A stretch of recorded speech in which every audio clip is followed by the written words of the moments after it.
প্রতিহিংসার রাজনীতি নতুন নয়।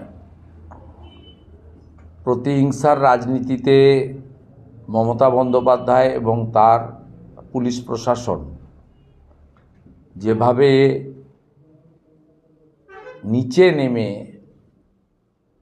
কাজ করেন তার অসংখ্য দৃষ্টান্ত এই কয়েক বছরে হাজার হাজার আছে। নন্দীগ্রামের ক্ষেত্রে অন্য বিষয়গুলো আপনারা জানেন, যে মিথ্যা মামলা, নেতাদের জেল খাটানো। সম্প্রতি কয়েক মাস ধরে নন্দীগ্রামে চিটিংবাজ সংস্থা আইপ্যাকের লোকজন বিভিন্ন ভারতীয় জনতা পার্টির নেতাদের সঙ্গে মিট করে নানা ধরনের প্রলোভন দেন। আমরা প্রত্যেকটা জিনিসই জানি এবং সঙ্গে সঙ্গে আমাদের যাদের কাছেই তারা যান, প্রথম সারির নেতাও হতে পারে, বুথের নেতাও হতে পারে, আমরা পেয়ে যাই। আমাদের নন্দীগ্রাম 2 নম্বর ব্লকের অত্যন্ত বলিষ্ঠ নেতা, দক্ষ সংগঠক, যার নেতৃত্বে আমদাবাদ 1 গ্রাম পঞ্চায়েতে লোকসভা নির্বাচনেও পার্টি লিড পেয়েছে, আমাদের অঞ্চল কনভেনার এবং ব্লকের বিশিষ্ট নেতা দিলীপ পাল মহোদয়, তার কাছে কয়েক মাস ধরে আইপ্যাকের লোকেরা তৃণমূলে যোগদান করার জন্য তাকে প্রস্তাব দেন। কারণ নন্দীগ্রাম সহ বিভিন্ন জায়গায় তৃণমূলের দৈন্যদশা, কোনো আত্মসম্মান বোধযুক্ত লোক, শিক্ষিত লোক, তারা তৃণমূল কংগ্রেস করতে চাইছে না। আর দিলীপ পাল মহোদয় 2018-19 সাল থেকে প্রত্যক্ষভাবে ভারতীয় জনতা পার্টির নেতৃত্ব করেন। তার আগেও তিনি বামপন্থীদের বড় নেতা ছিলেন। তার নেতৃত্বে ওখানে বিজেপি সংগঠন শক্তিশালী হয়।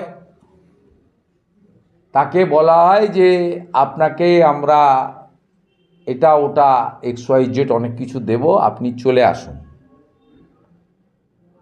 উনি আদর্শগতভাবে রাজনীতি করে এসছেন চিরদিন।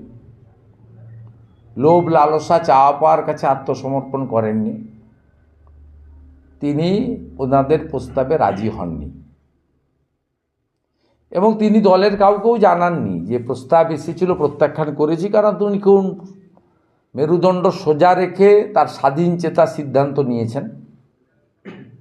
এরপরে প্রতিহিংসার রাজনীতি করে তার পুত্র দীপাঞ্জন পাল ভিলেজ পুলিশে কাজ করত আমদাবাদ 1-এ। তাকে বলা হয় যে আপনাকে কর্মচ্যুত করা হলো এবং একটা হোয়াটসঅ্যাপ মেসেজ দিয়ে তার ডিউটি অফ করে দেন আমাদের নন্দীগ্রাম 2 নম্বর ব্লকের রিয়াপাড়া ফাঁড়ির যিনি ইনচার্জ আছেন। রিপোর্টিং অথরিটি তিনি ছিলেন, 7টা অঞ্চল ওখানে। এই দীপাঞ্জনকে বলা হয় যে আসা যাবে না, ডিউটিতে আপনাকে কর্মচ্যুত করা হলো। আমরা এই খবরটা জানার পরে দিলীপ পাল মহোদয়ের সঙ্গে যোগাযোগ করি। আমি নিজে ফোনে কথা বলি, আমাদের অফিস থেকে লোকজন যান, প্রলয়বাবু সহ যে ওখানকার পার্টির নেতারা, মমতা মাইতি ভাইস চেয়ারপারসন, তারাও সেখানে যান, খোঁজখবর নেন। খোঁজখবর নেওয়ার পরে দিলীপ পাল বলেন যে আমার কাছে প্রস্তাব ছিল বিজেপি ছাড়তে হবে, তৃণমূলে যোগ দিতে হবে। আমি রাজি হইনি বলে আইপ্যাক পূর্ব মেদিনীপুরের এসপি সৌম্যদীপ ভট্টাচার্যকে দিয়ে এটা করেছে।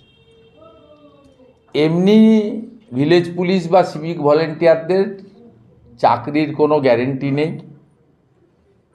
এদের সামান্য 9,000-10,000 টাকা বেতন দেওয়া হয়, রিনিউয়াল সিস্টেম। তারপরেও এই ধরনের প্রতিহিংসার রাজনীতি এই সৌম্যদীপ ভট্টাচার্য বলে এখানে একটা চটি চাটা এসপি আছেন, তাকে দিয়েই নোংরা কাজটা আইপ্যাক করিয়েছে।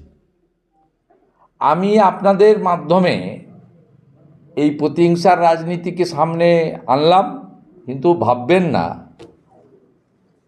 যে এটাই শেষ। ইতিমধ্যে দীপাঞ্জন পাল কলকাতা হাইকোর্টে গেছেন, কলকাতা হাইকোর্ট মামলা গ্রহণ করেছে। আমরা আশাবাদী আগামী সপ্তাহে এই মামলা উঠবে এবং গোটা রাজ্যের মধ্যে মুখ্যমন্ত্রী মমতা ব্যানার্জিকে হারানো নন্দীগ্রাম এক্ষেত্রেও নজির সৃষ্টি করবে, এটা আমি বিশ্বাস করি, আইনের উপর পূর্ণ ভরসা রেখে। আর যতক্ষণ পর্যন্ত আইনের মাধ্যমে এই লড়াইতে দীপাঞ্জন বা দিলীপ পাল না জিতছেন, ততক্ষণ পর্যন্ত ওই সামান্য অর্থ রাজ্য সরকারের, এটা মমতা ব্যানার্জির ব্যক্তিগত অর্থ নয়, তার পার্টির টাকা নয়, ট্যাক্সের টাকা, জনগণের টাকা, আমি দীপাঞ্জনের বিকল্প ব্যবস্থা করেছি এবং রাজ্য সরকার যা টাকা দেন তার থেকে 1 টাকা হলেও বেশি অর্থ পাওয়ার ব্যবস্থাও আমরা করেছি। আমরা ছাড়নেওয়ালা লোকটোক নই। আর এখানকার নেতারাও এইসব ভয় টয় চমক দেখিয়ে আত্মসমর্পণ করার লোক নয়। এই একটা তথ্য দেওয়ার ছিল।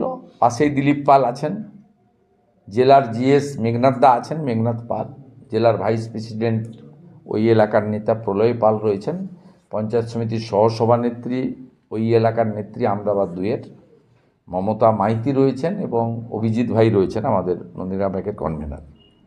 মমতার একটা ইস্যু আছে, সেটা আমি বলছি। তার আগে আরেকটা কিছু করতে না পেরে